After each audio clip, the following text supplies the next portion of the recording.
because Apple told me. Why does she, when I tell her I'm going live, why does she pick then to share sensitive information? I don't understand. That's so clever. It's fine. Good evening, everybody. Welcome to What's on Joe Mind. It's January 1st. It's 2021. We made it. Oh, my God. We made it. Thank God. Happy New Year. Right? Happy New Year to everybody watching live and presumably later on when we're just a recording. I'm your host, Mike Irizarry. With me, of course, the What's on Joe Mind round table. We were going to celebrate the passage of Sweet Georgia Brown into public domain by playing that at the beginning, but I don't have a way to do that through the streaming. So if that's what's playing at the beginning of this when it's recorded, when it's the not live, that's what that's all about. You do have the correct video. So anyways, joining me this evening from the bunker in Rhode Island, it's the honcho, Mark Weber. Hey, Happy New Year! We got exciting things on the show today. We're going to teach Joe what the words LIVE on the top of the screen mean. It's fine. Right? And we're going to celebrate the Target Apocalypse round 2. Right here on What's on Joe Mind. So it's been, we had a week off. We did not broadcast in the aftermath of Mark Weber Day on the 24th. So how did that go for you? It was good. Like, I want to give thanks to the pandemic, but not being able to go anywhere safely meant less dressing up, less actual physical church time. We were chilling. So I got to choose the menu for the whole day. It was really, really good. It was so good. We got to 7:30 post dinner, just sitting on the couch. And Michelle says, that's Mrs. Weber, by the way, says, how about presents? And I had totally forgotten about presents, right? I was just luxuriating that my birthday lasted beyond 6 p.m. that day. So pretty exciting. So yeah, it was a really good birthday. And let's be honest, my birthdays usually, I think on average, are between tragic and disappointing. So or non-existent. Right? To have it be pretty damn good is a gigantic jump. So Weber Day 2020 was pretty exciting. Now let's keep it going, right? That's called momentum. That's right. Yeah. It's happy 39th Weber Day, of course. Yeah, and I think everybody is at least hopeful or optimistic that 2021 will be a better year than 2020 was. So I can only imagine, the ceiling that my birthday might hit next year. So I hope everybody enjoyed Weber Day. Don't want to be selfish about it. Hope you all had a happy honcho day, and then you got the day off from work. You're welcome. You get the honcho day, then Christmas, and then New Year's all in the space of a week. And Boxing Day. Whatever, Boxing Day. For our Canadian friends out there. I don't understand it.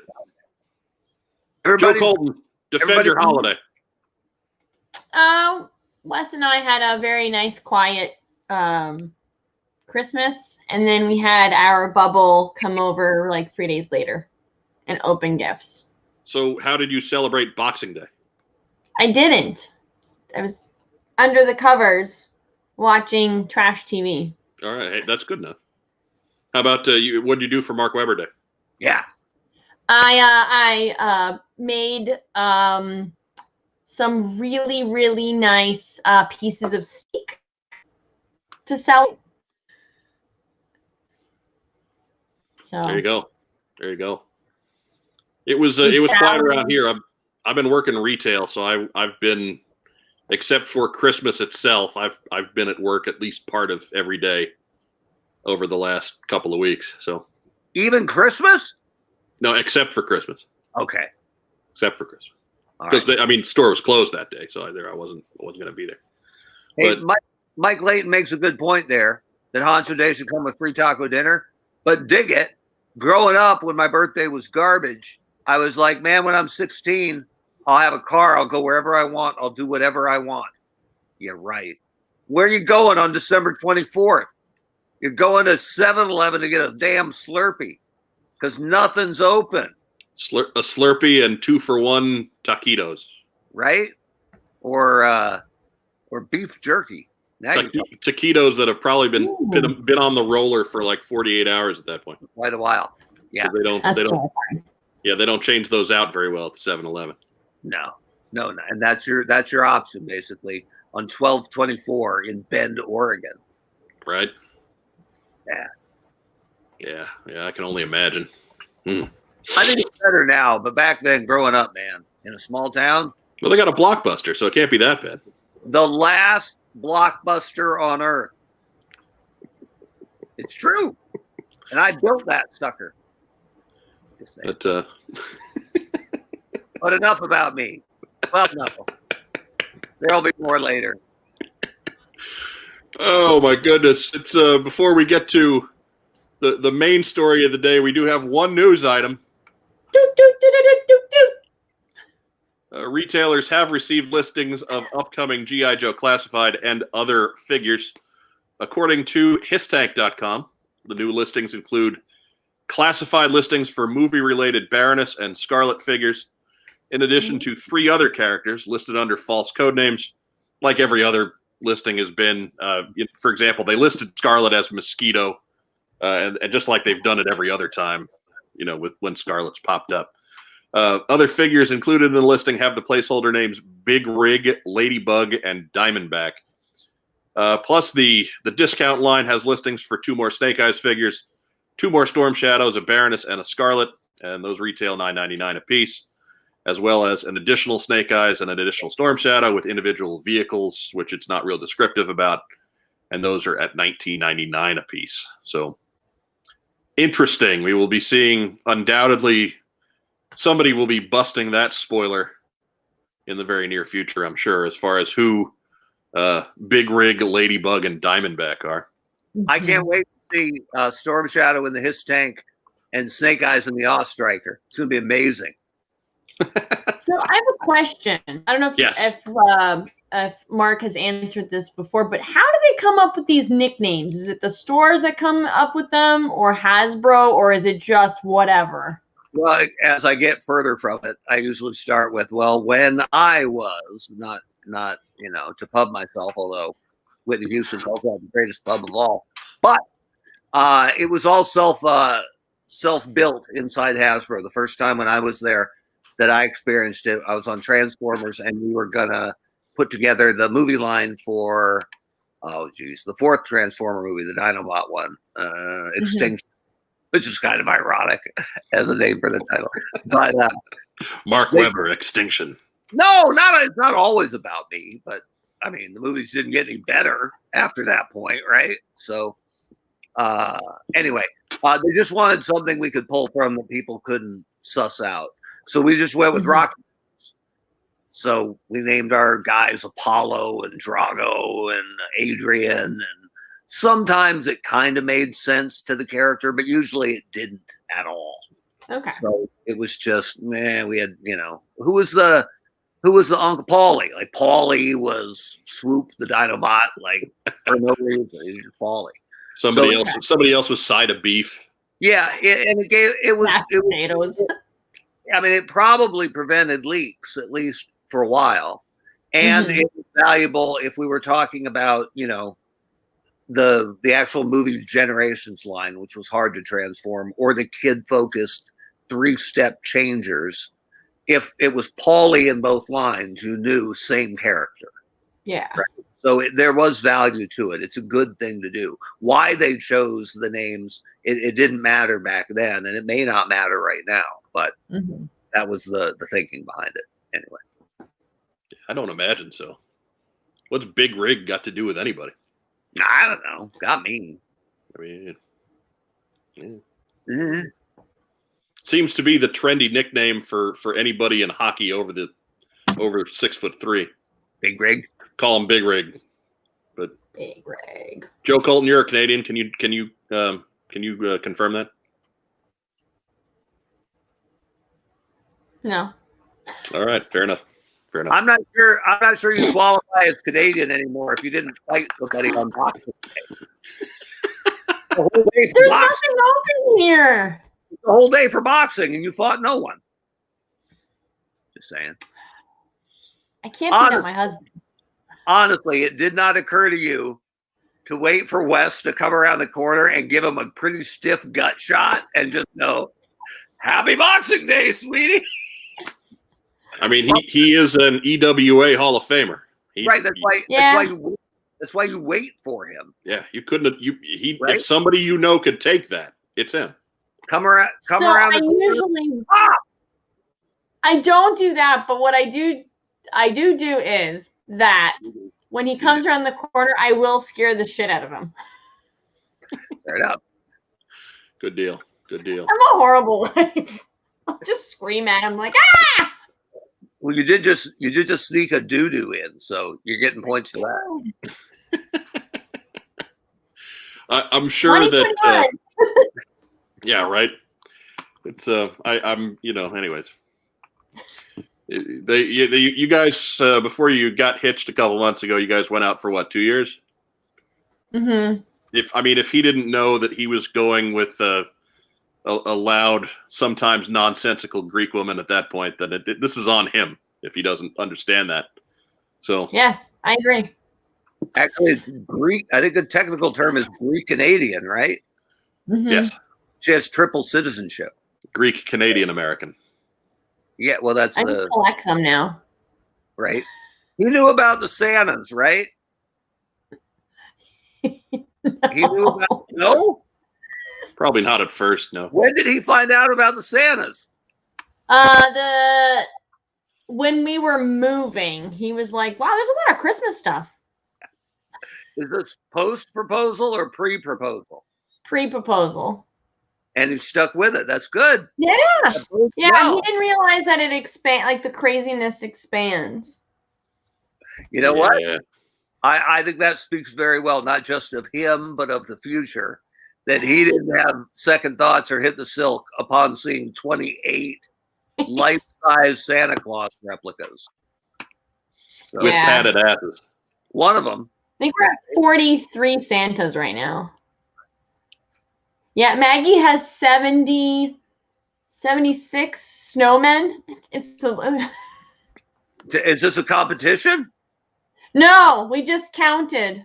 Okay. Yes. Because her snowman army could whoop up on your Santa minions. I'm just saying. It's your number. Until the sun or some like hot water. I mean, if it was a 1-to-1, but I'm going to say that Santas are disproportionately overpowered compared to snowmen. Probably. He's OP, but whatever. I'm going to say that Joe's 40 whatever Santas can take down 76 snowmen. This is like that website. How many third graders could you fight off, right? Yeah. And the number, you're like third graders. I could whip up a whole school. But realistically, once there's like 15 or 20, they're going to swarm your legs and the bodies will be hard to move around, right? Yeah. I mean, I'm just going to be tired. Yeah. Third graders got a lot of energy. Because I promise you, my tactic is third grader in one hand, third grader in the other hand, wielding them like weapons. I want to get one by the feet and just start turning a circle. Right. I would be brandishing them like clubs. Like Cesaro? Yes. Yeah, basically. I was thinking more Matrix, right? When he puts the pole in the ground and kicks a bunch of Andersons in the face or Smiths in the face. Yeah. Whatever. Good times. Good times. I hate getting out of bed. It'd probably take about 3 third graders to take me down, but whatever. Those first 2 would regret it, though. I'll be honest with you. They would get like the Macho Man, top rope elbow stuff that you would do before you started thinking, oh, wait, this is going to hurt. Chad and Sally was a terrible life decision before Billy came in and fingered my eye. Whatever. When you get that, when you get the first one goes down to the spirit bomb, you just think that, oh, I got 30 of them easy. But then you realize that spirit bomb took a lot out of you too. Delegate. I love Phil's comment. Yeah. Look, play the hits, man. We know what spikes viewership. We know what our people like. This isn't about us. This is about you. About child abuse. It's not abuse. It's straight up fighting. Next news item. Abuse implies we're trying to get away with something. We're trying to keep it under wraps. No, this is a straight up brawl. It's a website. This is a brawl. It used to be. I don't know if it's still around. As I recall, it was on Geocities. So maybe. Geocities. Yeah. If anybody can find the how many third graders can you beat up website, you need to post that in the comments. Go down there, put it in the comments. Fire up your Netscape Navigator. We will explore it in depth at a future episode. All right. If you find it for us. In depth. Philip has standards. He only fights 5th graders or above. So that's good. Whatever. That's what he says. Yeah. 5th graders. He'd take like 2 of them. And just one to keep him distracted and the other one just hit him in the legs. Chop block. By the way, getting back to the news item, since I derailed us, I'll bring us back. Yes, the main news item of the day, the featured news item. And the other thing. He's talking. I didn't want to interrupt him. You have a job to do. He knows the score. It does seem like those are the characters you would expect in a tight movie line, right? We know Baroness is coming. We know Scarlett's in the movie. Snake Eyes storms out of the big deals. Okay, cool. Maybe get a redo of the RZA as the Hard Master. Oh my goodness. Or the Blind Master, sorry. So good. It's all about the RZA. Yeah, in the HZA. RZA in the HZA. Yeah. But yes, today was January 1 was the day of the official drop of the second wave of Target's exclusive Attack on Cobra Island line for G.I. Joe Classified. So, yay! Everybody got to get up early on the one day that nothing's open early. Yeah. To go scramble out and look for these things. And find nothing. You found nothing. I would like to wish all our fans and friends a happy Firefly Day. Right? Wave 2? Yes. Okay, good. Yes. As Firefly, according to Target's website and Pop Finder and all that stuff, Firefly did not make an appearance in this area. Central Indiana was Firefly free. Yeah, so it was Rhode Island. Wow. So no Fireflies just yet out here. I from what I understand, there weren't too many areas that got Fireflies shipped to them. There's some of them out there. Some of them that got ordered on the pre-order arrived. Some of them got shipped. So Webb, you got one coming, don't you? Well, supposedly hasn't shipped yet. Right. So what do you give my odds? Like 1 in 3? I would say, well, give me a date. They haven't shipped it yet, and the post office is still shipping Christmas presents. Not their fault, but so if we're looking, if I have it if I get it at all, I'm happy. But I wouldn't expect it to come before February. Okay, so end of January. I'm hopeful. I'm realistic. So, but I had on pre-order. I was like the unicorn, like a redhead with blue eyes. I got 2 Vipers on pre-order. So, who knows? We'll see. Joe Colton, give me your date. Mark has given February 1st. What's your date on when Mark will get his pre-orders? I'm thinking like February 17, around that time, mid to late February. Can I amend mine to half past never? No. No, you got to pick it. If it's no date, then it's a wash. But 45th of October. I'm going to be the gambler here. I'm actually going to go short. I am going to say January 15th. I'm going to say 2 weeks from now. Optimistic. You will get a notice on that. I'm not one of those guys who has to have it now, right? I don't have to be the first kid on the block. But I think it is a real damning statement on your enterprise if you can't come through with your pre-orders, right? Pre-orders. Like fulfilling them or shipping them? Because the shipping's not their fault. Yeah, no, fulfilling them. Okay. The idea that you said you had them I signed up and either gave you money or pledged to give you money, and you said, you're cool, brother. You better come through with that. You better come through with those toys. That's all I'm saying. Oh. Now that said, Mark Weber. Yeah. We were in contact some this morning. Mm-hmm. Yes. So how did your hunting trip go? It went a little something like this. Whoa. It was very shiny. What?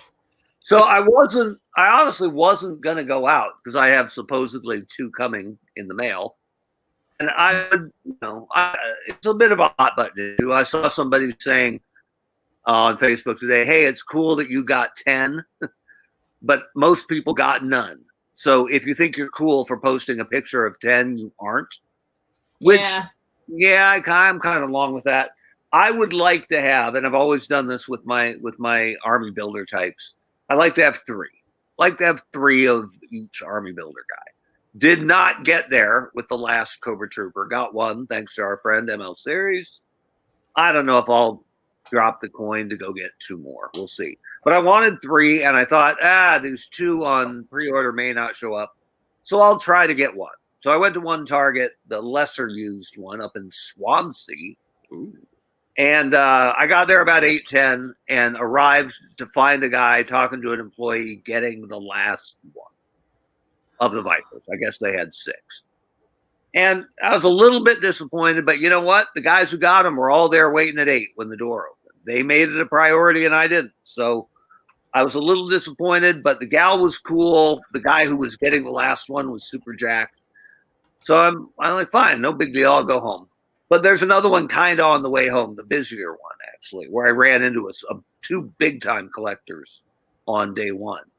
And I went, I'll give it a shot. It's almost on the way. Stop there. None on the shelf. A lot of Peter Venkmans, just saying. Typed it into the computer.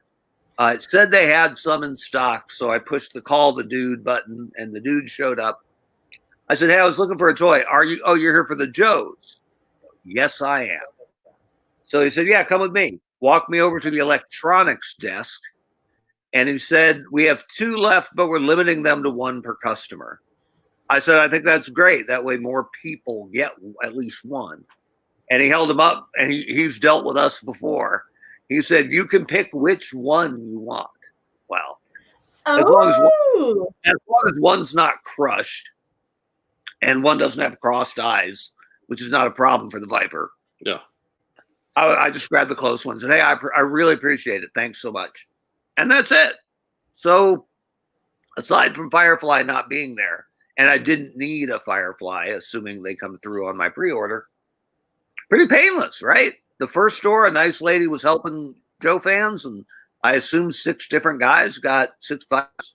And that second one, I was, I guess, 5th out of 6. And 5 different collectors. I was going to say guys, but there are girls who like G.I. Joe. No. I'm told. You know, so I was pretty content with it. They had them the day they said they would. They had set them aside so some jabroni couldn't grab all 6. And they waited for people to ask for them, for obviously people who were vested. And everybody they could got 1. So should they have had more than 6 per store? Probably. But for what they had allocated, I thought it went pretty well. Yeah. And knock on wood, what we discussed a couple of weeks ago with Scott Zillner comes through to where Target maybe wised up and put in a bigger purchase order. Yeah. The second time around. Knock on wood. I mean, I'm okay with there being a street date. Nothing wrong with that. And Pop Finder has made this a brave and maybe scary new world. But the idea should be that this hot stuff kind of feeds out to shelves at who knows what pace. Right. You are going to your Target to keep checking. And Pop Finder has changed that a little bit, but that should be the pull of the exclusive to a retailer is people are checking back for it. Or they're coming here, they're making a defined trip here. They're going to Target, not Walmart today, because they want to buy the Viper that is here but isn't there. And while they're here, they'll buy a Bruins t-shirt or milk or whatever else they're after.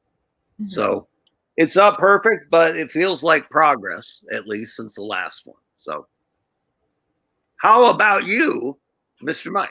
Well, real quick, because I'm going to forget if we put this off till later. Yeah. But we are being requested to put a shout out to Jay Sullivan, who is fighting COVID-19 and is really sick. Jay is somebody who we know from doing covers for the G.I. Joe comic. And so that is certainly some bad news. And our best wishes go to Jay and his family.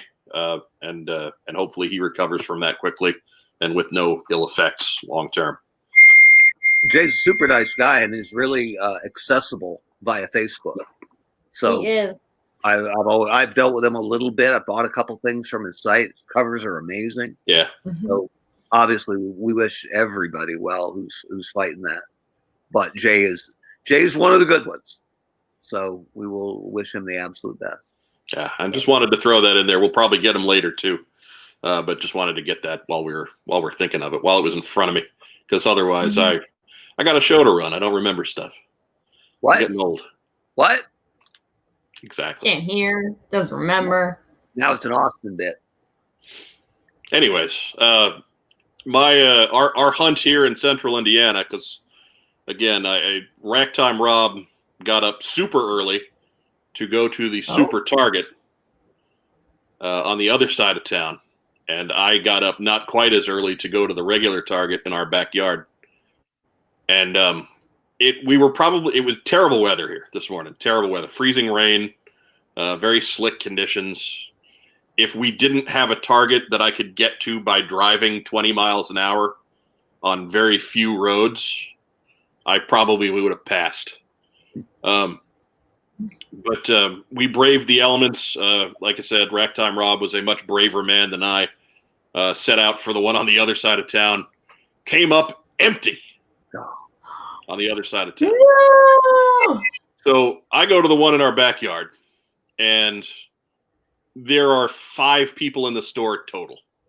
Like, it's just a couple of minutes after 8, so that it hasn't been open long. Again, weather is terrible, to where I'm doing the little scoot thing across the parking lot because that's how slick it is. Thankfully, I have the grace of a middle-aged Tanya Harding, so I can at least stay upright. But that's good because I recall young Tanya Harding being on her back a lot. Yeah, that did happen quite a bit, and both on the ice and off. Hey-o! And I think I'm a little thinner than she is now. So, anyways, anywho, no, that's not true. That's cold. But so we go to the Target and we go back. There's nothing on the pegs. There is a roadblock, a Wave 1 roadblock on the peg. Yeah, I mean, that's the first figure I've seen in a month at all. So that by itself was at least there's something here. Hey, that could have been worse. But there's nothing. When I first got in, there were a bunch of middle-aged guys, scraggly looking types that had big bags of toys that were heading the other way. I couldn't see what they had, but I didn't have high hopes. After seeing those guys, first thing after I got in the door, I was not feeling like it was going to be a good trip. So anyways, I go to the back, and it's me, and there's another guy there too.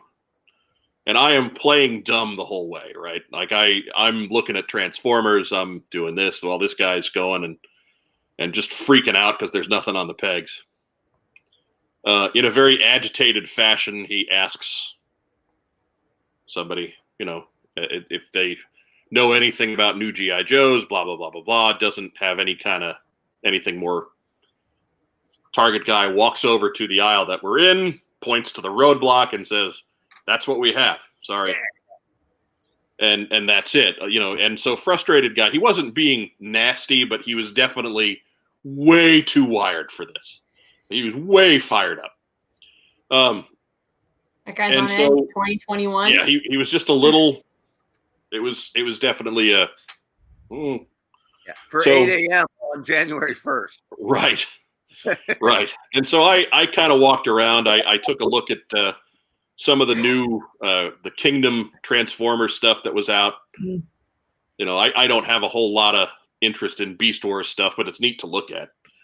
And so about 5 minutes later, I go and find that same guy, and I have the DPCI for the Viper. That say, hey, I got a number. Can you help me find something that it says you got in the back? And he gives me the same song and dance. I get to say, well, you know, no, everything we got. Some guys came in and kind of took a bunch of our toys right out of the gate, and so on and so forth. So I thank him for his time. I move over. You kind of, again, just kind of go through looking at the sales and stuff. And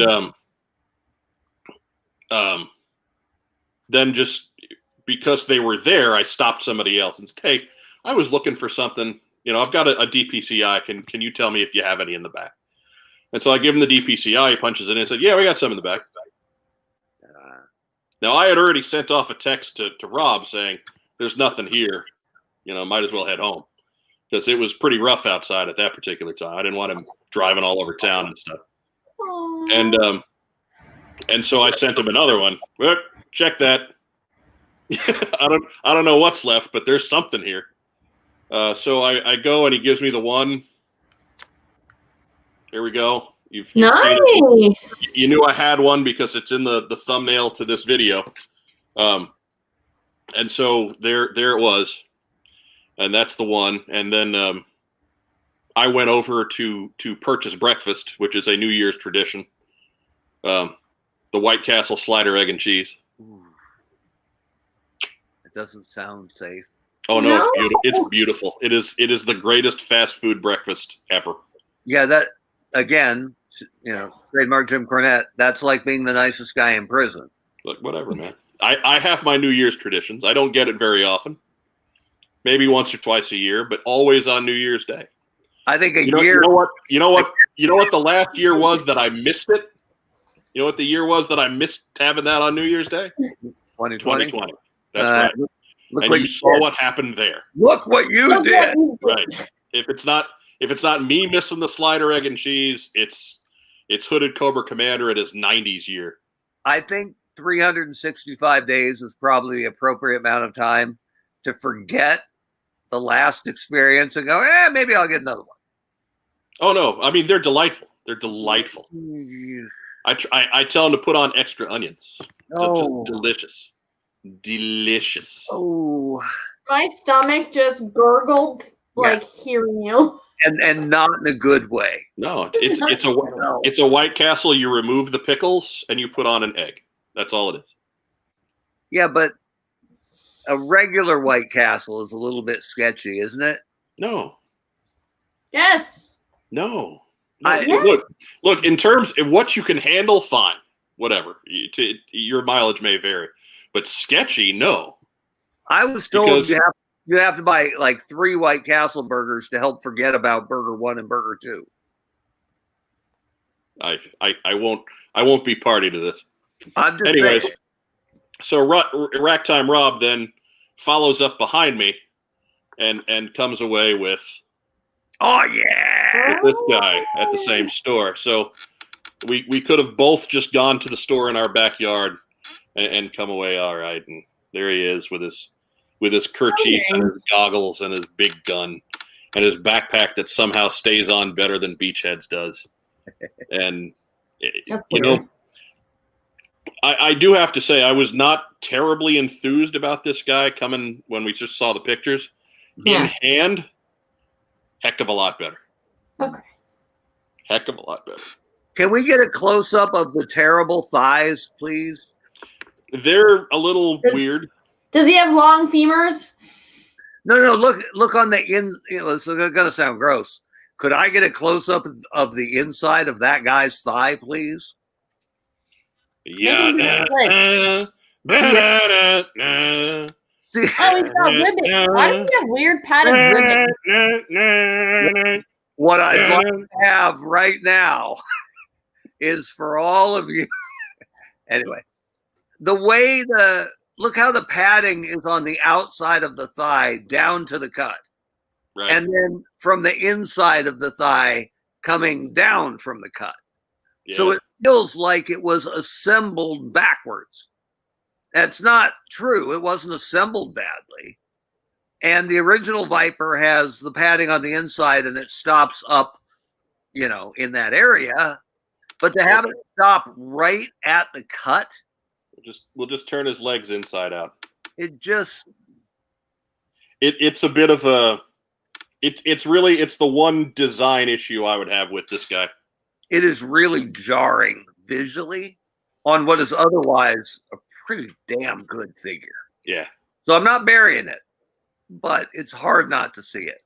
It takes it design-wise. It takes us from an A to a B+. Right. I think that's fair. Now, when you were at White Castle, did you have to ask the guy, "Hey, I got a DCPI for some breakfast sandwiches here. I was wondering." Like, hey, I got a coupon for some slider egg and cheese. What's up with that? With extra onion. Give me some extra onion on there. Mm-hmm. I'm not sure I can support you on that decision. You're wrong. I'm glad that you're comfortable with being wrong. It's like when your buddy shows you that his new design for his upcoming face tattoo, and you're like, "It's nothing like that." I know you put a lot of work into it, but it's nothing like it. Look, for the record, if White Castles did to me what they did to, say, Joe Colton, I would have a problem with them. But they don't. They have no effect on. I had 5 for the first time. That's probably going in the deep end of the pool. How'd that work out for you? Not well. And it wasn't my fault. So I was at a convention and do you know who Bob O'Reilly is? From Star Trek. He's an actor. He was Martok. He's one of the Klingons. Sure. And he heard that I had never had White Castle. So an assistant came over with a box, ran, and he's like, takes me by the hand, and he's running. So he is not a young man anymore. So running with him, I'm like, oh my God, please don't trip. And he comes over and he's like, you have to try this. And so I ate about 5 of them with him, and the next day was not a good day. You're doing 5 White Castles after a day where you've probably been sweating a bunch, dehydrated. Yeah, no, you were not in a good situation there. No, you. In fairness to the criticism of White Castle, that's not the situation you want to be eating White Castle in. Yeah. In fairness, I mean, isn't the chance of getting sick post-convention, any convention, about 50-50? Yeah. A lot of people. Right. A lot of con crud. A lot of people. I take vitamins and stewie. You made fun of me for always going for the handshake, right? But that's because every other guy would run in for the great big hug. And I'm like, it's kind of creepy. Yeah, I'll be handshake guy. So now I'm graduated to hug guy. But I earned the hug because I'm a friend. Yes. Not because I happen to be at the same convention as you. Right. Now I high five people or like fist bump. Actually, right now you do the elbow thing, right? Like, woo, yeah.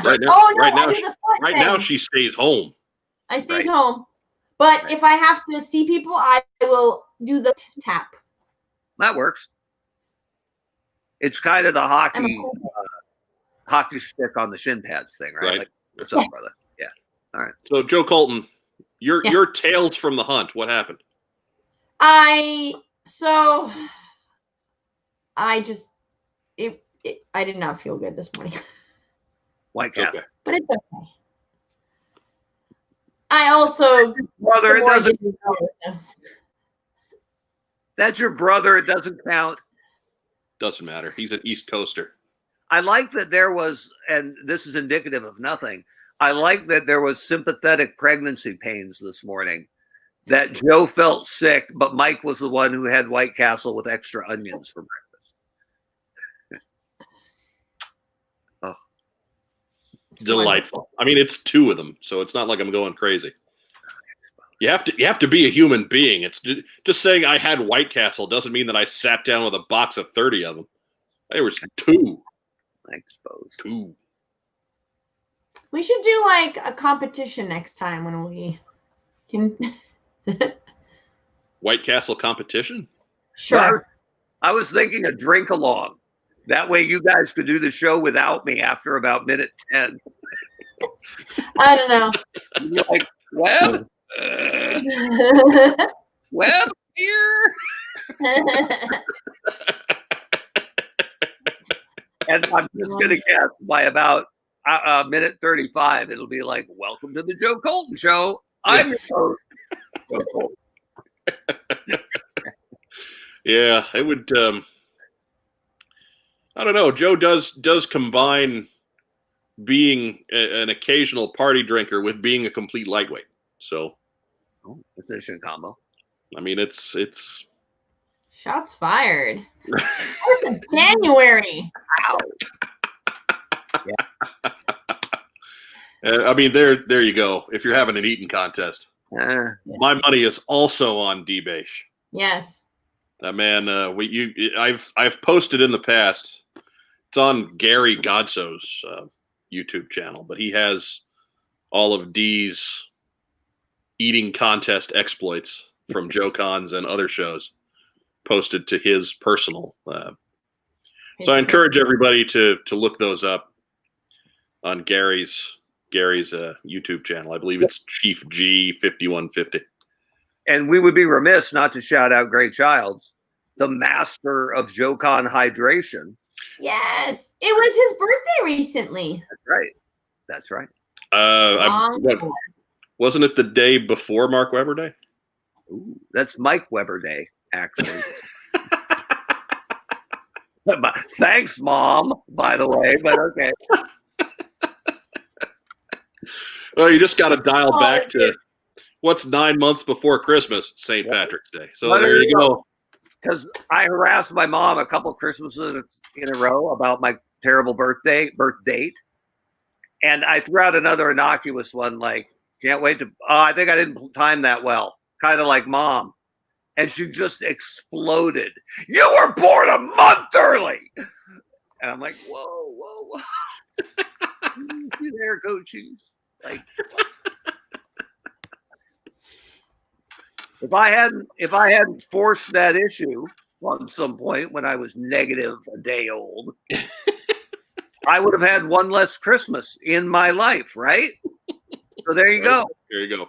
At the end, whenever that is for all of us, if I told you you could have one more Christmas, wouldn't you take it? It's weird that you took it at the beginning, but whatever. Yeah. I guess you take it where you can. I got shit for presents that first one, I'll tell you. Yeah. Inconsiderate bastards, but okay, fine. Didn't even give me like the birthday Christmas combo present that would become the staple. So that's our Tales from the Hunt. Dude. Oh, wait. Fail. Our Tales from the Hunt, yes. And that brings us to our next segment, which we will hopefully make very quick because, wow, we're running long. We do want to recognize the best of G.I. Joe in 2020. And these, just to focus, these are not compiled with any kind of science. There is no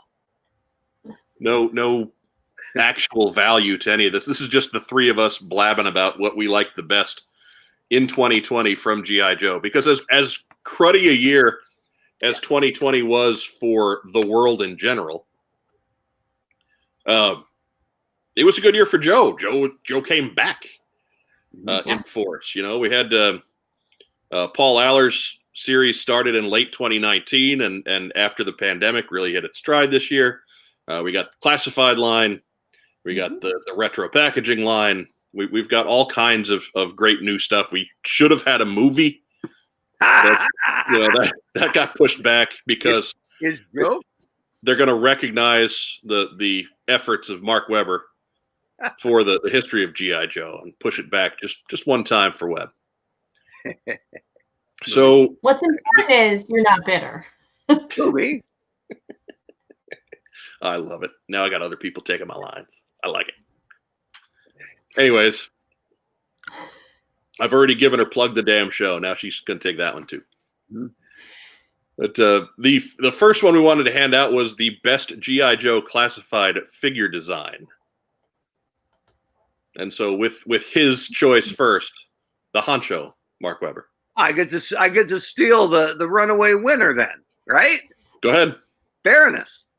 The Baroness is perfect. And what I like best about her is you can tell by how they, on the artwork, it was a bit of a, not a spoiler, but a tease about what her hair color was going to look like. Because you couldn't quite tell if that was muzzle flare or what. But I was scared to death she was going to have purple highlights in her hair. And that's what she had, if by highlights you mean we'll color the bottom half purple in the video game, in Operation Blackout. So somewhere along the way, somebody whose name will remain anonymous to protect not the guilty, but the MVP of the year, somebody said, you know what? No, we're not painting her hair purple. If the game's a runaway hit and that's her new look and everyone loves it, we can come back with that later. But the Baroness is jet black head to toe. Once you've delivered that, although it'd be better if people could actually buy it readily, you can do whatever you want later on with repaints and different styling. But the Baroness is absolutely perfect. And one of the reasons why, I think, is it's always been hard to replicate her glasses on a 3¼ inch figure. I think some of the original Rise of Cobra stuff actually hit it pretty good because they got the wraparound shades. But trying to do actual frames is hard, and it's a huge part of her look, right? Mm-hmm. Baroness is evil, sexy librarian, and the glasses are a big part of that. And this was the best Baroness figure ever, I think. No offense to the original and Ron Rudat's, tremendous work on that, but it's the best Baroness figure ever. And so to take a 6-inch line and make a figure in it that is the best version of that figure ever, that's high praise, I think. And I'm a huge fan of it. And that it also delivered a little bit of vehicle play into the classified series. I either stole her thunder or completely disagreed with it. You know what? We can never get away from a TeamStream without Joe Colton exploding. Yeah, you know what? I've been repulsing women for 30 years. It's nothing new. So.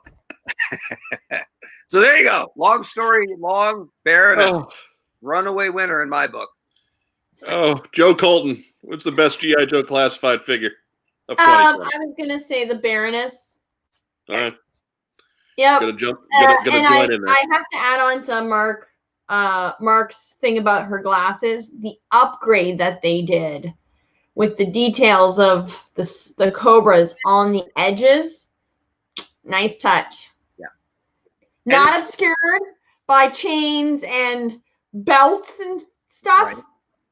Nice touch. It's a great point on the glasses because it shows you don't have to give us the straight version 1 at 6 inches, right? There is room to be creative. You can improve and still honor the original version, which is what a lot of people are looking for. And in a classy way. So it's not like in your face, like all of a sudden they got so creative. She has purple hair or a mohawk or some like craziness. Yeah. Like the idea that the Baroness would have, I'm sure real gold Cobra edges on her frames, she would do that. Yeah. She absolutely would do that. The idea that she would have streaks of purple colored into her hair. Absolutely not. Why? Why would she do that? Right? If Destro told her that was a good idea, she'd tell him like a 24-year-old. Right. If Destro told her it was a good idea, she'd take a 4-iron and whack him in his chrome head. That's it, right? So, yeah. Outstanding.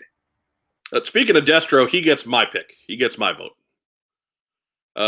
Baroness would be a close second, but I love Destro. He is, and I have to say, Destro completely changed how I thought about this line. I was thinking we were going to get something weird some science fiction-y type of G.I. Joe, maybe something we hadn't seen before that I would be cherry picking. And, maybe I'd be into it a little, but I'd get my favorites and that would probably be it. And Destro changed all that. Because Destro showed that you can take a version 1 design and improve it and make it something different, make it something worth buying again in a different scale, and just make it awesome. Just everything about that Destro. Lots of great details from the wrist rocket thing. I mean, obviously the rockets don't come off, but you finally get a good look at what he's got going on his gauntlets. He's got the case and with the pistol inside, and he's got the Star Wars blaster looking future gun that he carries around. Great figure. And being in Wave 1 the way it was really set the tone for what we've seen after that. Because if you look at what came after Destro, that first wave of Cobra Island was Beachhead looking a lot like his version 1, Baroness looking a lot like her version 1, Cobra Soldier looking a lot like version 1. So it changed it up from some of the more out there designs we saw in Wave 1, like say Scarlet and Roadblock, who look good. I don't want to take away. They're not bad figures. But they're very much a departure from what we think of those characters as being. And I think Destro kind of reset everything as far as what we expect from this line, from the characters that get represented in this line. Second piece, we're going to stay with toys. We're going for the best element of the retro packaging line. And that could be figure or vehicle. Just the best toy, the best single item from the retro packaging line. And we'll go back to the honcho Mark Webber. I mean, I think I said it from the moment we first saw it. The Hiss driver with that Hiss tank is such a massive improvement over the Hiss driver that they've put out before in the 25th or 50th anniversary styling. And, I haven't dusted off the brutal chest cut in a long time. But there really hasn't been more brutal chest cuts than those poor early 25th guys. The Hiss tank driver, Flash or Grand Slam. Tripwire. The Tripwire, the guys where they actually have some kind of armor or chest piece that they couldn't hide the seam in. So they just cut straight across it. It was one of my enduring sadnesses is that I never got to fix that. I really, really, really wanted to get an updated Flash that would have a secondary vest to go over the cut. I was never going to fight and get those cuts taken away because the molds existed, and they weren't going to spend that kind of money to go backwards from perspective. But they had already started putting lots of secondary pieces over the cut, and I wanted to do that for Flash because I could turn it into Grand Slam. I could turn it into a Silver Pads Grand Slam for an exclusive somewhere, and I was always mad I didn't get to do that. And they fixed that on this Hiss driver, so he's amazing. And $15 is or $13 or $12.99, whatever. It's pushing it a little bit for a 4-inch figure, I think. But by comparison, to get a good figure with a vehicle for $20 is a good vehicle. It's a vehicle that you would want to buy. Right, and both of them, and there aren't that many vehicles with existing tooling to pick from, because they are not going to tool a new vehicle for the retro line. So the fact that they picked two iconic ones that everybody likes, that you could reasonably troop build on a vehicle level, I think it was all good decisions there. But the best part was not just reissuing that disappointing Hiss driver, giving us a new version that is far superior. And, it's the same way I said about the Baroness. The best Hiss driver ever made is the one they put out in that retro line. Very, very impressed. Joe Colton, what do you think? I would have to agree, only because I don't like the retro line. That's the only thing, that was impressive. I don't know. I didn't like the retro line. I'm with you. There's not a whole lot there that I'm thrilled about either. I'm actually I'll deviate again, if only to give it a kind of an honorable mention. But they did the same thing with Crankcase.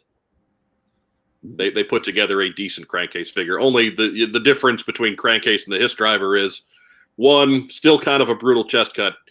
Yeah. Two, nobody's clamoring for new Crankcase. No. You know, it's just whatever. But they did a good job with them. They did a better job on Crankcase here than they did in the 25th line, so I will recognize that. He's big in Elwood, Indiana. Just saying. Right. He's huge in Elwood, Indiana. There are so many more figures they could have done before him. I agree. But you know, it's the retro packaging line. Yeah. They wanted to keep the retro driver with the vehicle, so okay, all right. I could see him getting an edge because of the red hair, but we don't know that the Hiss Driver is not a redhead. I'm sure several of them are. Some of them are the better ones, probably. Probably the really good ones. Yeah. Besides the ones that are just delightfully swarthy. They might put redheads in the Hiss Driver program because they're covered head to toe and won't burn. It won't burn, and they're under a canopy. Redheads over here. Shadow Vipers, Hiss Drivers. Oh, you know what? Yeah. So honorable mention to Crankcase. The new Viper might be a redhead because they gave him a scarf, right, to cover up the neck. Otherwise, just burned to a crisp, man. Absolutely, not enough gear. You got to cover up that neck. But, third would be, what is the best issue of any G.I. Joe comic in 2020? Oh. While Joe Colton starts to think about this, Mark Weber, what do you think? Oh, let Joe go first, because I've been cherry picking the obvious winner. I would say from the newest line, was it 6 or 7, where they discussed PTSD? Yeah. That got me good. I believe that's 7, yeah. 7, yeah. That issue just, whoo. Yeah. And I'll say this again for the folks who are watching live and for the folks who are catching this later. If you are not reading Paul Aller's G.I. Joe, you are missing a great book. Not the best G.I. Joe book. One of the 5 or 6 best comic books out there right now, period. Mm-hmm. Okay? Not just best toy books, not best G.I. Joe books. One of the best books, full stop. You need to get on the horse with Paul Aller's G.I. Joe, okay? So yes, the Scarlet issue in issue 7 there, where she deals with PTSD, and we get to flesh out Duke's character a little bit posthumously. Just beautiful. And he was on the show with us, went into great detail, the amount of research that went into that. It felt, I have never been in a situation like that before, but it felt very real. It felt very organic, and just absolutely. So I'm glad that he gets to hang his hat on that for the rest of his career. Because it is a fantastic issue of a great book. Well, and there was no higher praise than you saw a lot of veterans online comment about how if they had an experience that they knew, they had brothers and sisters who did, and how much it meant to them, not only that he tackled it, but with the kind of insight and respect that he gave it, and not recognizing that this is an important issue and I want to write about it, but that this is an important issue and I need to learn more to make sure I'm honoring the overall issue correctly. So, I mean, no argument. Like, it's got to be something. We talked to him when it was, out and new. Yeah. But I hope, and he may not even talk about it, but I mean, he created one of the 3 or 4 most unforgettable issues of a comic book series that's had over 400 issues printed, right? Like it's on the Mount Rushmore of G.I. Joe comics, just for not just importance, but quality, right? Just so good. So, yeah. Well done, Paul. Yes. I'll give honorable mention to issue number 5, where we got to see the Dreadnoks for the first time. Oh, yeah. a very different take on the Dreadnoks, and I felt it was a high point of the series to that point, where the Dreadnoks were treated not just with respect, but with an honorability that we hadn't seen before. Like the Dreadnoks were always either very violent and dangerous, or they're comic relief, and there's nothing in between. They're not really great fleshed out characters. And he managed to do that with Zartan and his bunch in the space of 20 pages, and just an excellent job there too. And bonus points because it all took place in Indianapolis. Right. And he deserves credit for fleshing out Duke in issue number 1. I think he just I did that. Diana might have a heart attack. I don't know if he fleshed out Duke so much as he out-fleshed Duke. Spoiler. Guess what? I just checked and heard Duke's not going to be A-okay. No, he is not. He is not going to make it. No. He is not in a coma. I bet when Major Blood cocked that pistol, Duke was rooting in his head for it. Let's go. Spear to the heart. Spear to the heart. Right here. Oh, boy. Oh, Diana's telling us Not not funny, guys. But no, it's actually pretty funny. Too soon? Too soon. Come on. Too soon. It's pretty. Look! I had to watch Flash die back at Devil's Due, man. I wasn't real happy about that. Flash. I like Flash. Flash He was OG. he was my guy for 5 years. Yeah. Hey, funny little side story.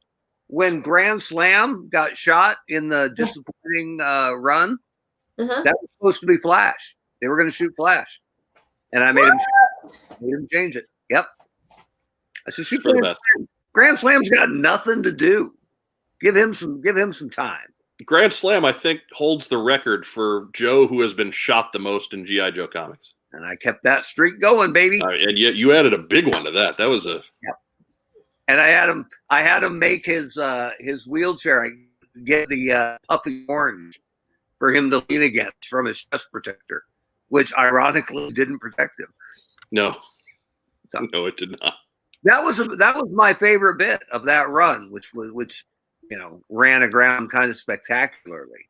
But the idea of the angst of rock and roll, having shot his teammate in self-defense, or what he thought, right? That kind of percolating tension where Grand Slam understood, and Grand Slam was just as close to shooting rock and roll. Yeah, it could have just as easily gone the other way. Right, and he knows that, and yet he'll never be able to forgive this guy who he served beside for 20 years. I thought there was a lot there, and they just kind of scratched the surface on it before it ran aground. Yeah, it was certainly the best part of what was otherwise a very forgettable portion of G.I. Joe comic history. Anyhow. Yeah. So you guys, so I've gone ahead. I've given 3 categories. Mark Weber, do you have a category you want to add to the best of 2020? Yeah. Best co-host addition to What's on Joe Mind. The nominees are. Well, I mean, Racktime Rob was technically last year. He was already here, wasn't he? Yeah, he was technically last year. Disqualified. Plus, good. I mean, what rhymes with hepatism? I mean, come on, dude. Bepetism? Right? So I'm going to say... you love your brother, which is why you sent him across the town in freezing conditions. Look, he went on his own, man. I was in bed when he went across town. To die for no Vipers. You killed him almost. I didn't do nothing. I didn't make him do nothing. He was strolling out the door. I was in bed. Right. I was like, I'm going to go to the one 2 feet that way, and that's all I'm going to do. He can. He's a big boy. He figures out that stuff on his own. Ironically, your target is significantly more dangerous because of its proximity to White Castle. So right across the highway. There is that. So yeah, I would say best new What's on Joe Mind co-host, probably me. I'm gonna Phil Donnelly. Phil Donnelly gets the nod. Phil Donnelly gets the award. Phil Donnelly. Let's give it up for Phil Donnelly. Come on. Well, I guess in the full-time division, we'll go with the honcho Mark. Full-time. There we go. Give a heads on you. We love to go on. Small. Yeah. I put up with you guys every week, and other people once in a while. Most weeks. Yeah, one guy I don't put up with at all. Pre-show. Well, that would be Phil Donnelly because he was here the week that you weren't. Broke my major blood. And I don't want to take away from the other guest hosts we've had. Our guest hosts, I think they've all been outstanding. Yep. I appreciate all of their contributions. Yeah. I don't want to make it sound like we're favoring Phil. Just I know Phil is in the chat, so I'm harassing him deliberately. There are plenty of co-hosts that commit to a weekly schedule that have my chair in a heartbeat. So I appreciate you guys being a little too busy for it. Phil never makes dead Duke jokes. That is incorrect. He just never made them on the show. That is not correct. He's a nice guy. Why are you putting him in hot water? That's because I love him. That's why. Joe Colton, do you have a category that you would like to add to the best of 2020? Best item you bought, not delivered, because USPS, this year. Any item, like toy wise, best prop toy that you have bought in 2020. Okay, Mark, you go ahead.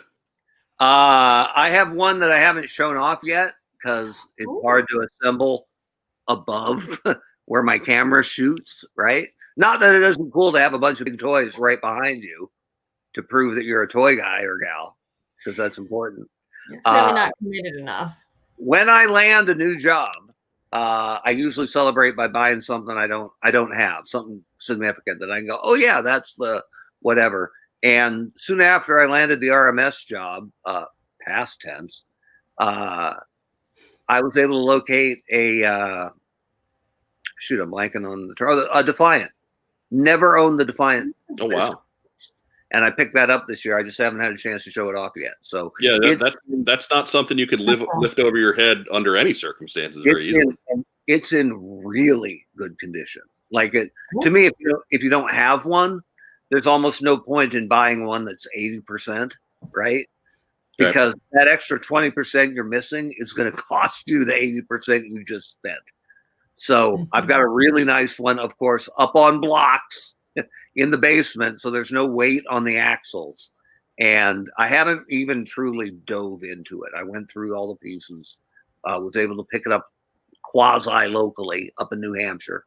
So that bit, that Friday after work, where I drove north from Woburn and picked it up and examined it, and it was gorgeous, and paid for it and put it in the back seat.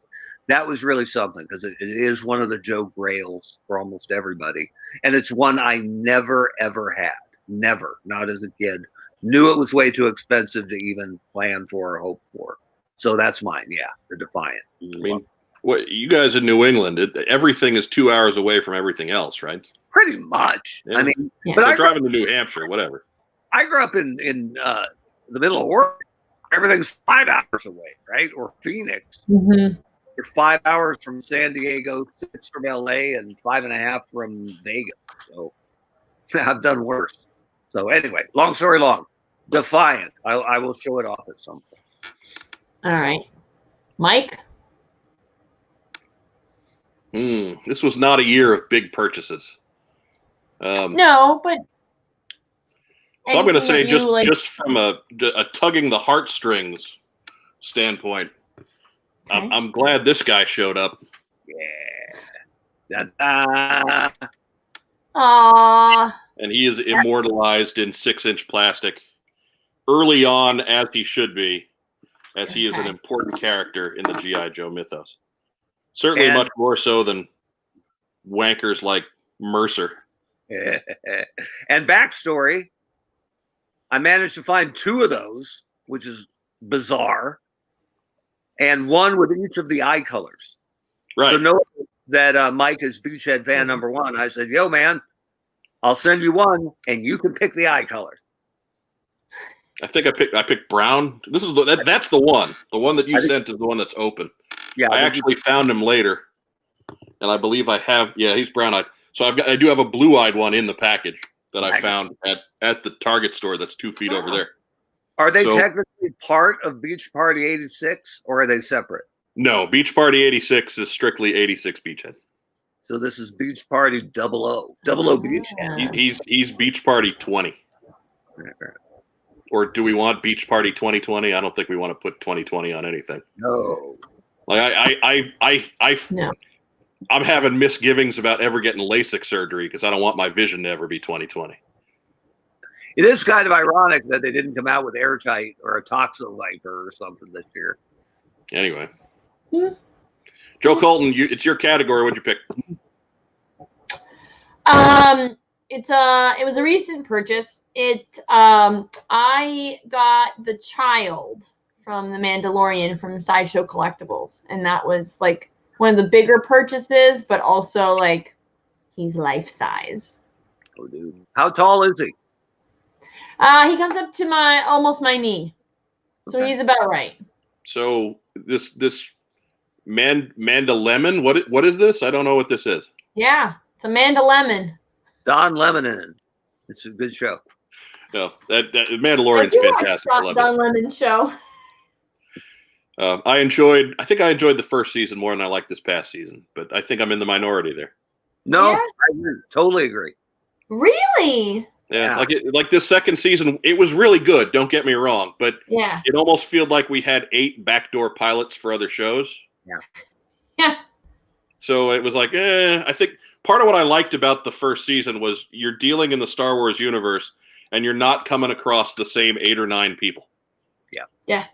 That all the movies center around. So I kind of liked that we were going off into parts unknown and exploring some of the more remote or underdeveloped aspects of the Star Wars universe. So it was cool to see all that stuff come back in season 2, but at the same time, it took away a little bit of what made The Mandalorian special. Yeah. Well, how often, as card-carrying nerds, does one of your favorite established franchises come out with something new, a series or a movie, and you go in, oh God, I hope it's good, right?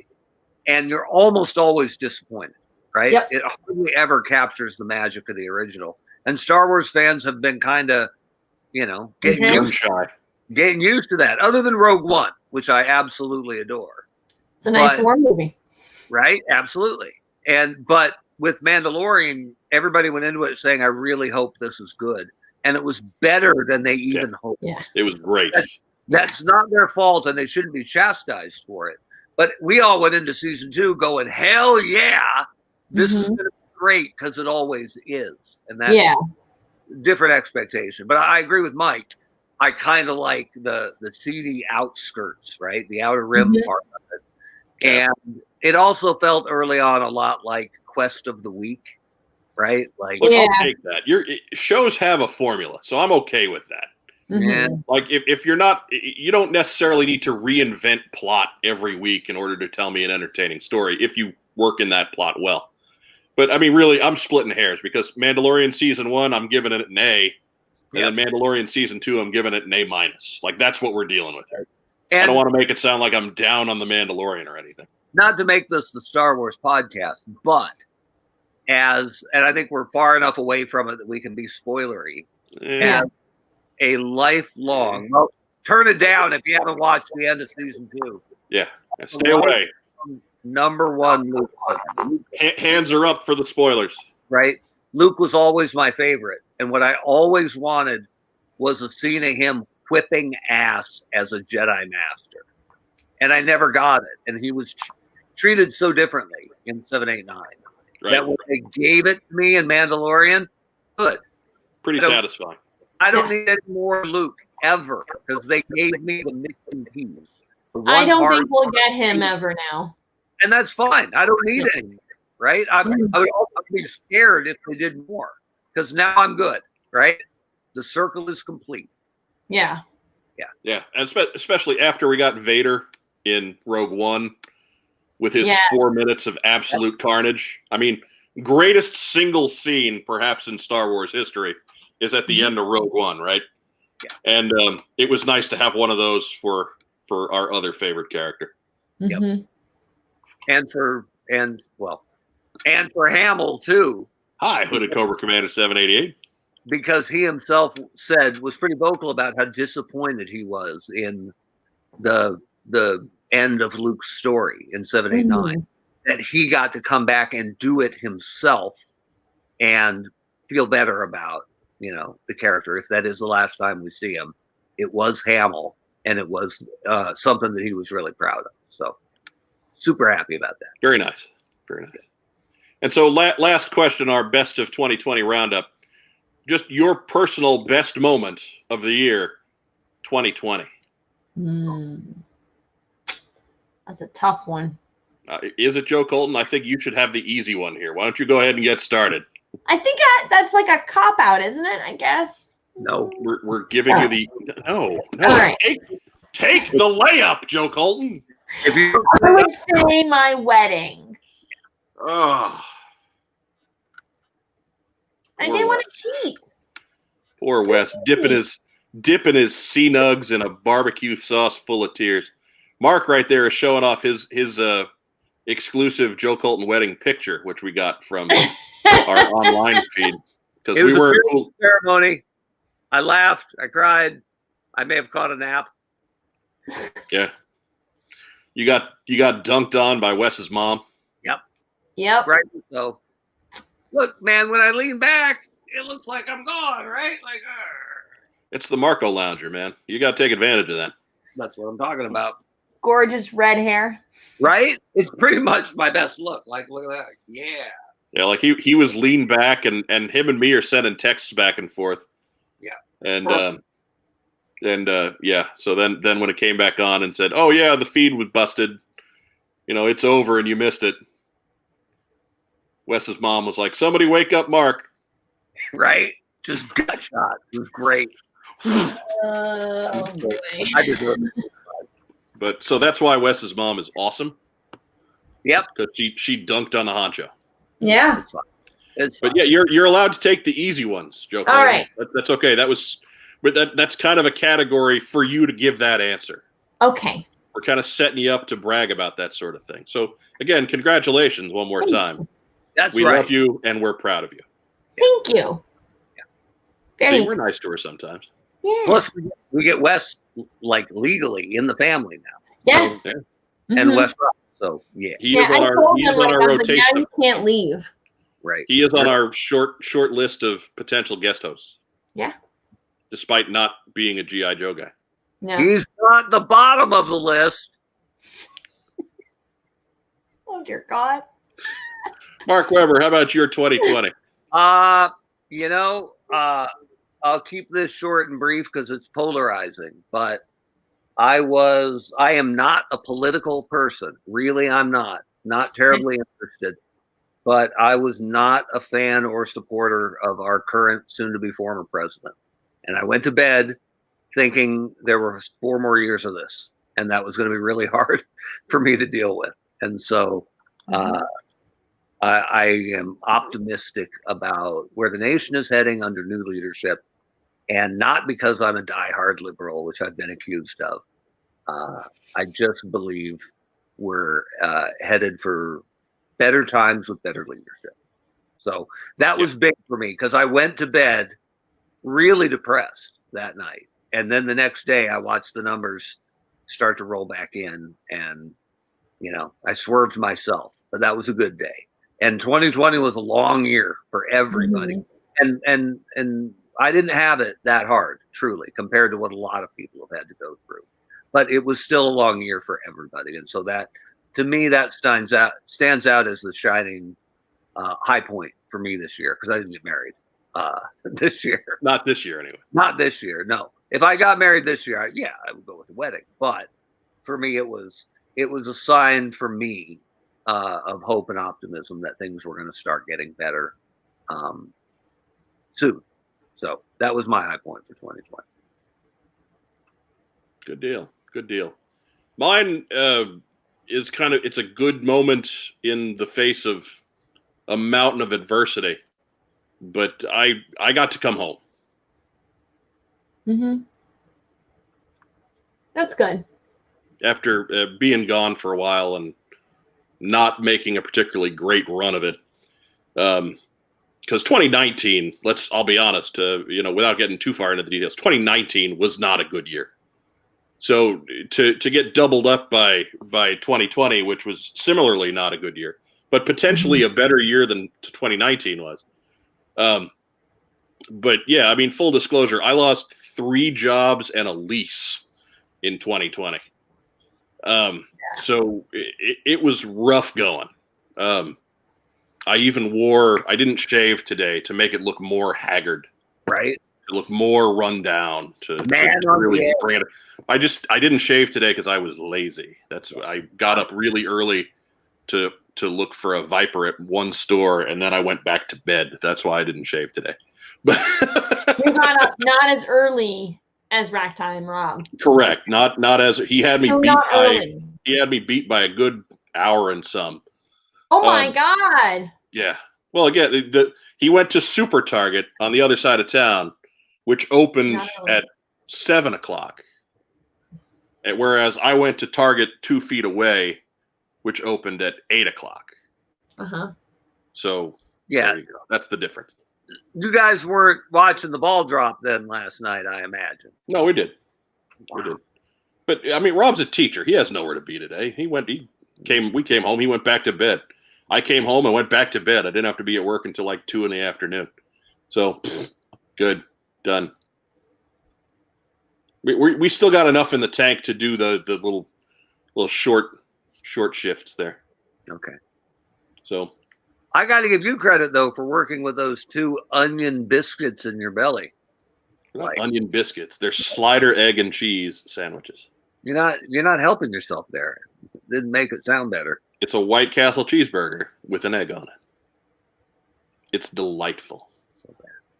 But okay. You don't know. You've never had one. You don't know. I'm not a big egg guy. I could do without. Well, see that fair enough. Fair enough. I on the other, I am a huge egg person. I could eat eggs every day of my life.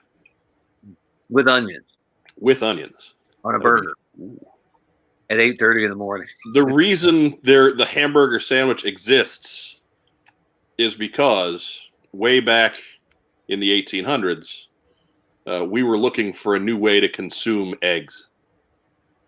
The reason the hamburger exists is as a means to put an egg so that we could eat breakfasts utensil free. Oh. It was just popular enough that it caught on and became a dinner thing more than anything else. Do you know why they're called sliders? Oh yeah, because they just slide in and slide out.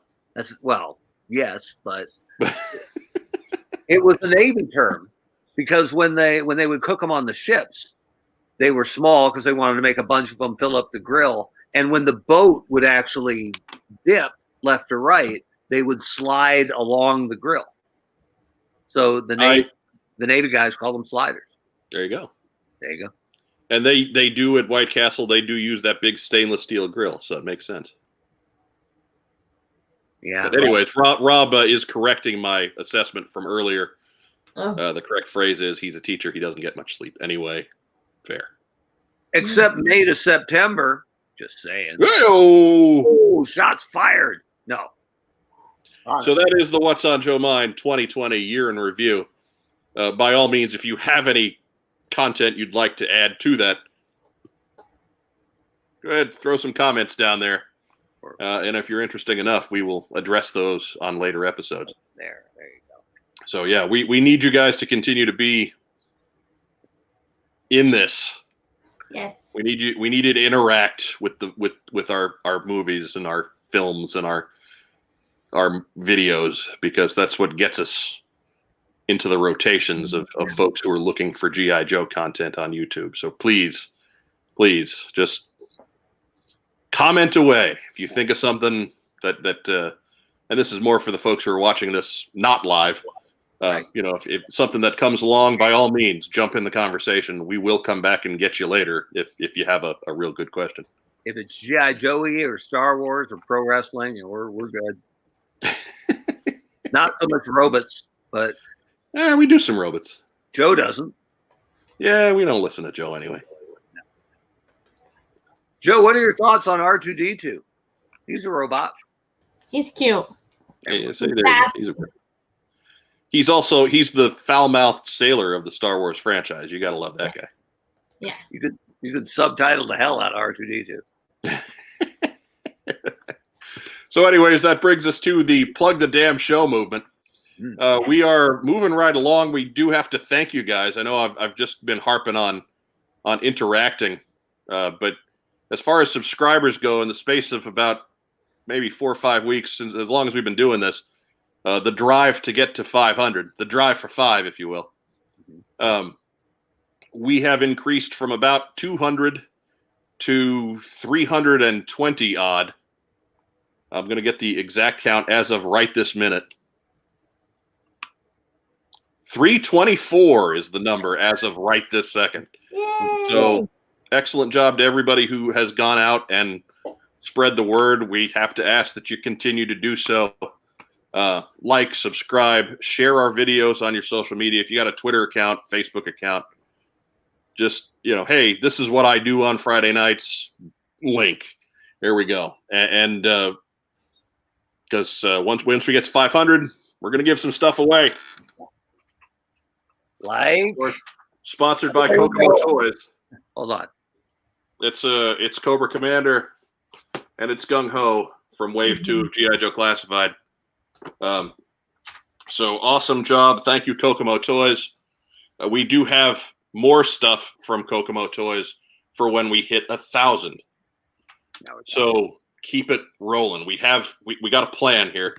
We will be hoping to get some more pre-recorded content, some shorter content, so we can do some quick hit stuff in the very near future. Obviously, there's been a lot going on these last few months of 2020. But now with the new year, and Mark's schedule got a lot freer. It sure did. Not a lot of time.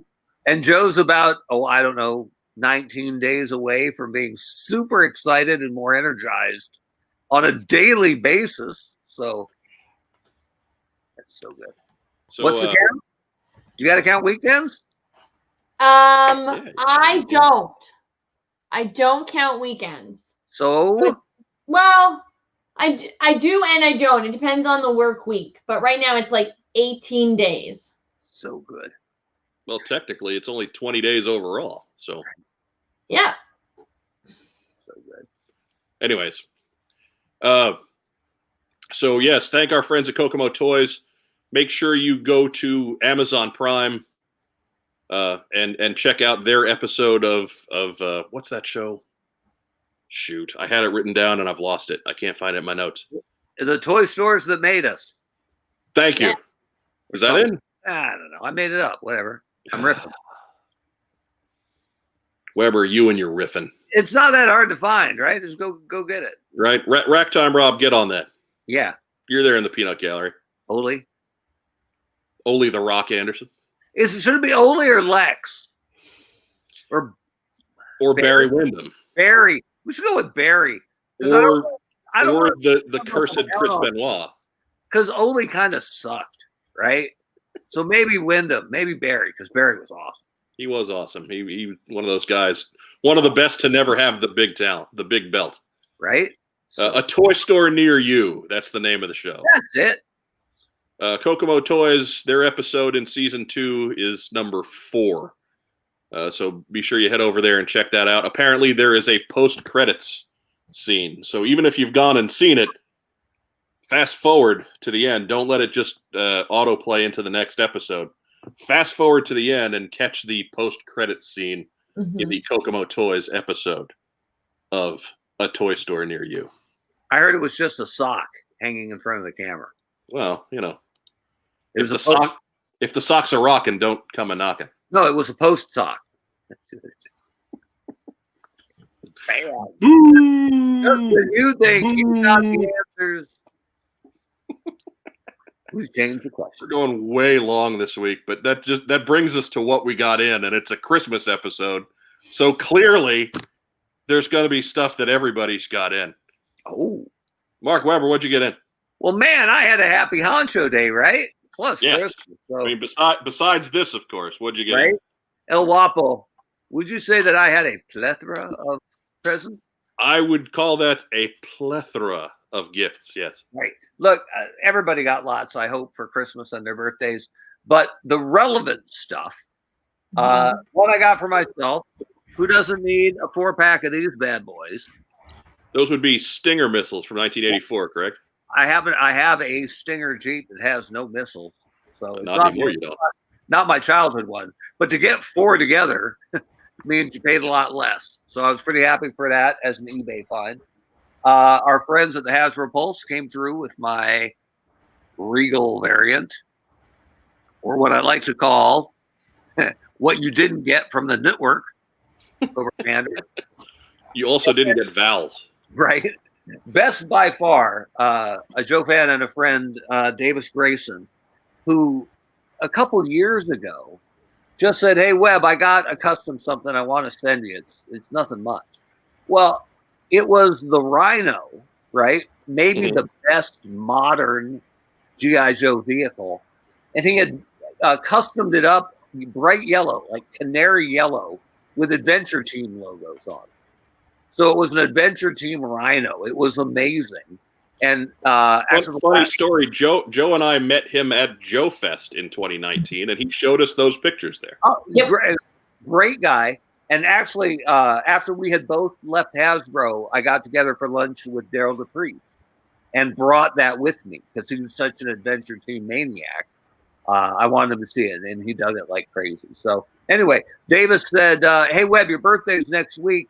I got a little something in the mail for you." And I'm like, I'm ready. The last one was phenomenal. So I would like to introduce to you Agent Weber. Yeah, baby, look at that guy.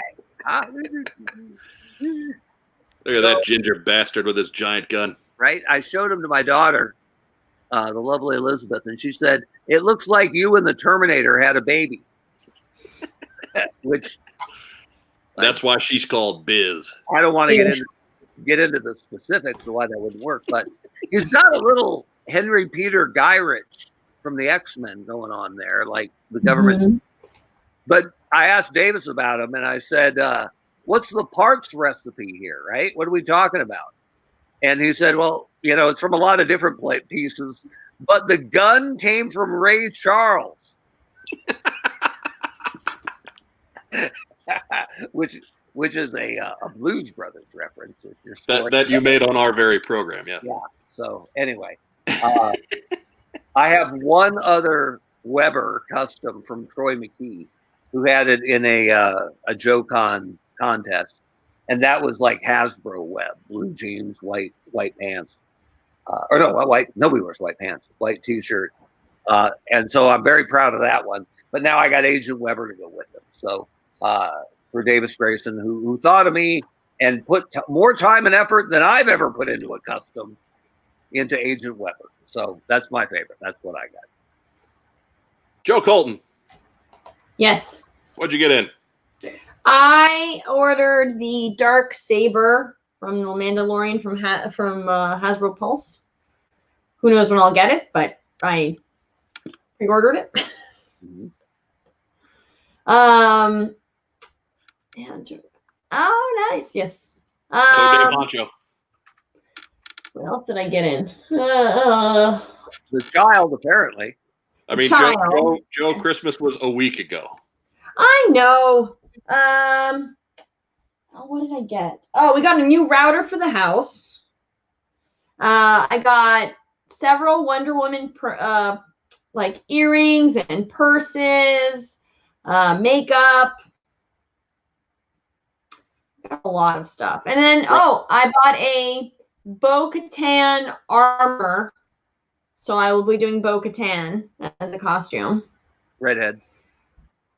Yep. I might have to consult you on the redhead. You pull as a cosplayer, serious question. How do you pull off a character like that when your hair is so much longer than hers? So I braid it around my head. Around the top? And then, it goes around. So it'll be like this. Okay. Braided. And then I'll wig cap. I will put a wig on. And then she's got that funky headband that might actually help, right? Yeah, it'll keep it down so I don't have to glue it to my head. So short answer is comb over. Yeah. I'll be there soon. Yeah. Wait till you see my Bo Webb cosplay. It's going to be great. And you brought none of that to show off on camera, Joe Colton? That has not come in yet. It'll take 2 to 3 weeks to come in. It's almost like you haven't been doing the show for like 4 years. Yes. No, I said I bought that. It hasn't come in. The rest of it's come in. I didn't get any more Christmas stuff. Oh, no, that's a lie. I got some Star Trek ornaments. We knew that was a lie. Come on. Yeah. Now. Yeah. Anyway, so is that it? That all you got, Joe Colton? I got some cooking books, so okay. Yeah. Cool. That's not. Expand your horizons a little bit. Yeah. More baking stuff. I don't know how to bake, so we're attempting to bake cookies. Start small. Figure out a chocolate chip cookie recipe that you can knock out of the park. Go from there. Yeah, I can't do chocolate chip cookies. We've tried. No, seriously, that's what you need to do first because they're pretty easy. No, they're not. Apparently not. They're easy. If you can't do chocolate chip cookies, then just appreciate that you need the work on chocolate chip cookies. Yeah. I'm not good at it. Kind of step one. Just saying. So anyway, that is you got to have a chocolate chip cookie. I will give it another shot. Wes ate them, but he is not a fan. He's like, not your best work. He loves you so much. List is He on. ate like a dozen of them. I was like, oh my god. Cookies, right? So anyways, I got a couple of Joe items from Rack. First off, we got that cool soundtrack record. I haven't opened it yet, but it's the red one from Barnes & Noble. Woohoo! Would have known if somebody was gonna sneak something into a Barnes & Noble, Rack Time Rob was gonna sniff one of those out. Like a pig with a truffle. Do you have a record player? I do, actually. Ooh. Throw that up again. Who are the Joes on the cover? Because I caught Spirit in the corner. Yeah, it is Spirit, Roadblock, Duke, Scarlet, and Lady J. No, your microphone is in the way. Okay. No Snake Eyes. Obviously, Scarlet is running to go meet Snake Eyes. Probably, really? Yeah. Running away from Duke, you notice. Technically. But they are going in directions that will take them further apart. Spirit is kind of an interesting choice because he didn't get a lot of play on the animated cartoon. Well, he did in season 1. I guess a little bit, but I would have put money on Shipwreck instead. But whatever. Same here. There's a few other guys I'm surprised, like Flint or but Spirit's not the like if they put Short Fuse on there, that would have been weird. With Spirit, I can get. There was also this guy. Yeah. This guy. I was not planning on picking one of these up myself, but Rack Time Rob decided otherwise. So that was the other Joe-related part of his gift there. We also found its brother at arms. Yeah, for a line I was not planning to pick up. Suddenly I've got the 2 vehicles. Okay.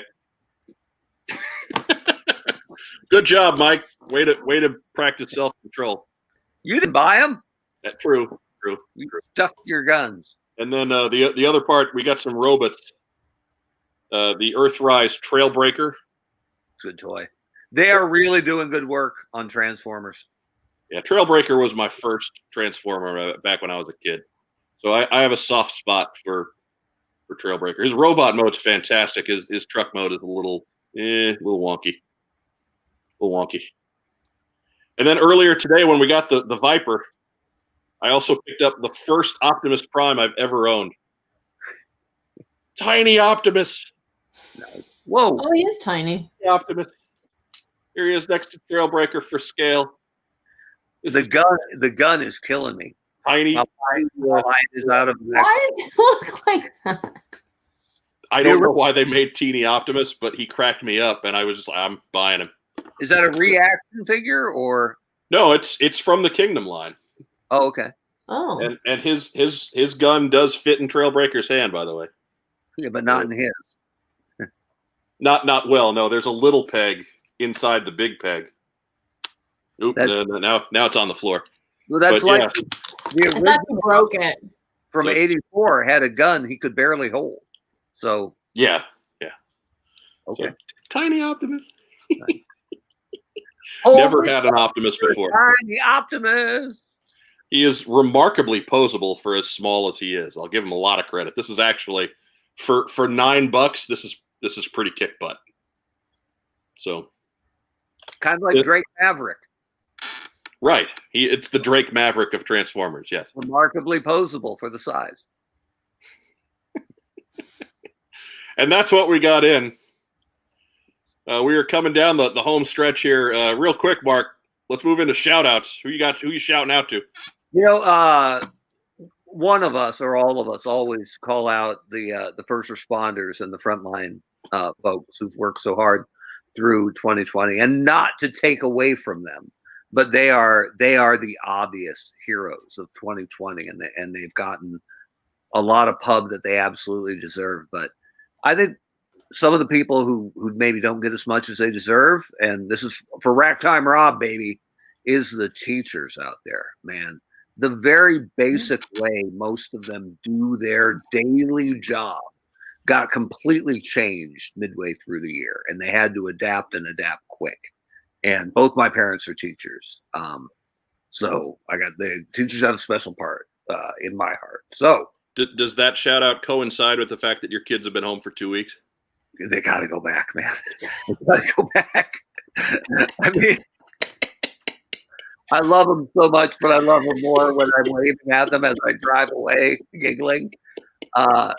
So yeah, welcome back to school, Derek and Elizabeth. But teachers do get some pub, but the bare basics of what they do day to day change mid-year, and they had to. We see you there, Diana Davis. You're in that group too. Diana Davis, absolutely.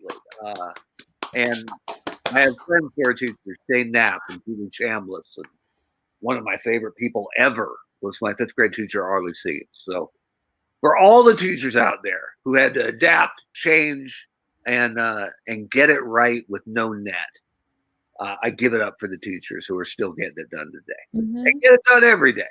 So thank a teacher. Yep. And everybody else who works in a school, as Torpedo Mike has pointed out. Yeah.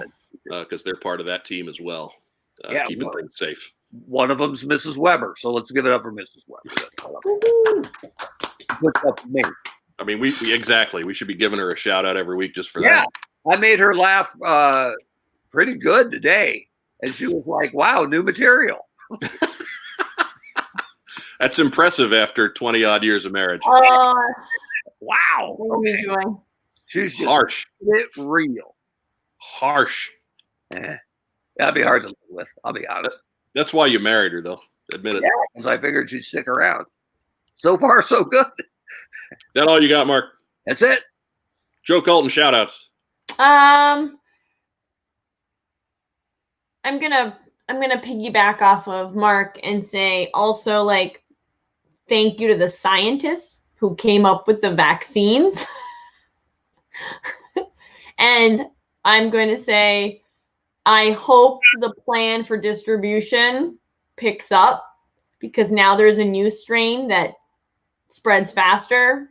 So we're gonna need things to go full steam ahead. But yes, thank you to the teachers and everybody, like aides and everybody else, but also thank you to the scientists for getting this done in record time. So yeah, like the coronavirus viruses have been around for a while, but it takes a village or a global community of scientists to do this. So thank you. At warp speed. What else you got, Joe Colton? I would like to do a shout out to my parents who missed Christmas and New Year's with us, but I got to do a video call with them, and so at at about 80 years old, they're learning new technology and doing great. So they're adorable. I see a lot of ears and a lot of chins, but it's fine.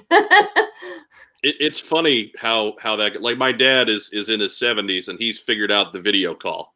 Yeah. And the problem isn't, like, he's got a handle on that. My dad has been around computers since they started becoming more commonplace in the 80s. So he's got he's got something of a background there just in terms of knowing what to do with this stuff. But he like I have given him my weekly work schedule, right? So that he knows, because he's retired. So that way he knows when to call, that I will be able to answer his call. And rest assured, if my dad is calling, that is happening at a time where I am not able to answer his call. It is squarely in one of those blocks where I have said, I'm at work here. I think they think as they get older, they just go, what if I just wanted by chance if you were available? You're like, still at work. Yeah, still working. I can do a lot. I can text. I can do Facebook Messenger. I have some latitude, provided I'm not dealing directly with one of our clients. But otherwise, I can't really do a video call on the clock. Can't get away from that one. Just have them call me. I can talk. It's cool. There you go. Here's Web's free. Web's free. Here, call Web. How do you say this in Greek? I don't know. Web's lonely. Yeah. Let's talk about the Yankees. I'm good. My dad will be all about talk baseball with you. Right? Tell your dad that I'm starting Bill Dickey over Yogi Berra, and he'll freak out. Maybe. See, my dad deep dives enough that he would appreciate that, I think. In my sim, Yogi's in the minors and Posada's on the main roster. That's insanity right there. Posada kills lefties. Well, that's true. So there you go. Just saying. And we know he can DH, so. There you go. Who else you got, Joe Colton? That's it. I know Diana said bless Dolly Parton for helping fund the vaccine research, so I'll add that. Certainly did her part. Yeah, she did. I am going to give my shout outs. Of course, first off, the wrist lock, Wes Whitlock. Yeah. Because nobody else shouted him out today. Eating those cookies. Somebody's got to. Keeping us all safe. Oh, God. It's 2020 equivalent of falling on a grenade. 2021 is the year we're going to make C-Nugs happen. C-Nugs! C-Nugs! Shout outs to our friends at Kokomo Toys for being the sponsors of the Plug the Damn Show giveaway, and hopefully many other contests throughout the coming years. Of course, Rack Time Rob, be ready for a new Rack Time this week. He's got a couple issues that are not Snake Eyes Dead Game. That's good. So he should be of a much better spirit in those. We had a request. I'll give a shout out to Stephen Boyd and the G.I. Joe, a Real American Hero comic collectors group on Facebook. Just because he said, hey, give us a shout out. And I was like, all right, there you go. Done. A guy who we sometimes miss, but he has given us all kinds of pub over the years. Eric from Surveillance Port. Surveillance Port is a site that has just pushed news, and they've pushed us. And we probably haven't done a good enough job of getting the word out about the efforts he has as far as raising awareness of our program. So, Eric, thank you. We do appreciate it. Of course, a couple days ago, we had the long-awaited live stream return of Hooded Cobra Commander 788. Got to sit on that a little bit and, of course, wreck up the place. So shout out to you, Brian. Of course, a shout out to you guys for coming on and wasting your New Year's night with me. And to everybody who's joined in for the live stream, and for everybody who is watching this on recording later. And shout out to Phil Donnelly for taking abuse earlier. Right. And he is correct. I am easily swayed. How about a shout out for all those poor Target employees? Right. Who had to deal with us at 8 a.m. on January 1. Right.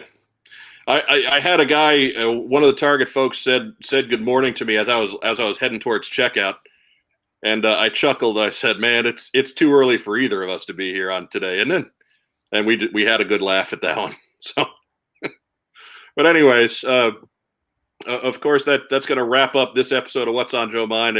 It's funny how I put forth the mandate to these guys. Hey, let's keep it kind of short tonight. I want to start getting these things back down around 75 minutes. Probably our longest team stream ever. So good. But we had a lot of stuff going on. It's the end of the year review, so we had lots of stuff. We probably missed some news that we'll catch next time around.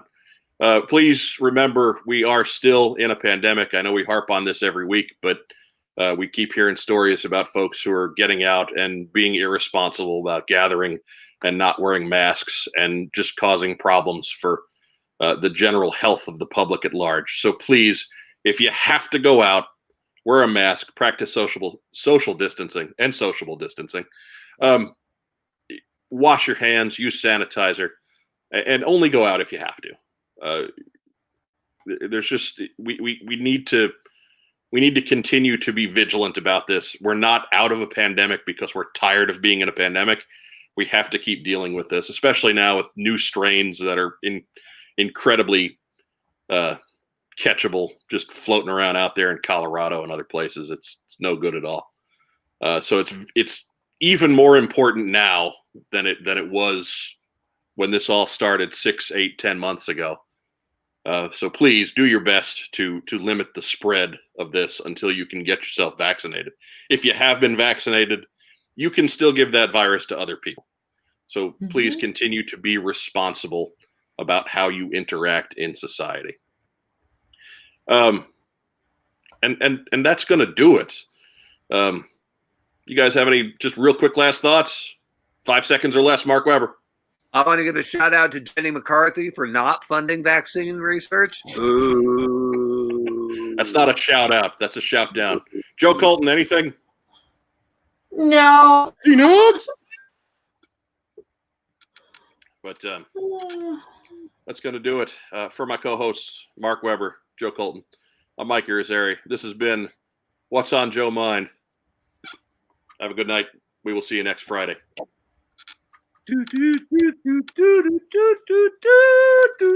Yeah, if you're hearing this in the post, the recorded version of this, and Sweet Georgia Brown is playing again, it hit public domain today, so we're going to abuse the hell out of that today. But everybody have a great night. On the post show, Mike's going to pull a surfboard out of his hair. So good. Weber, I'm waiting for you to do your finger thing. Here you go, so I can end this. We're counting. That's become a thing now. I gotta wait for that. It's my theme music. Every good hero should have some. Night, everybody.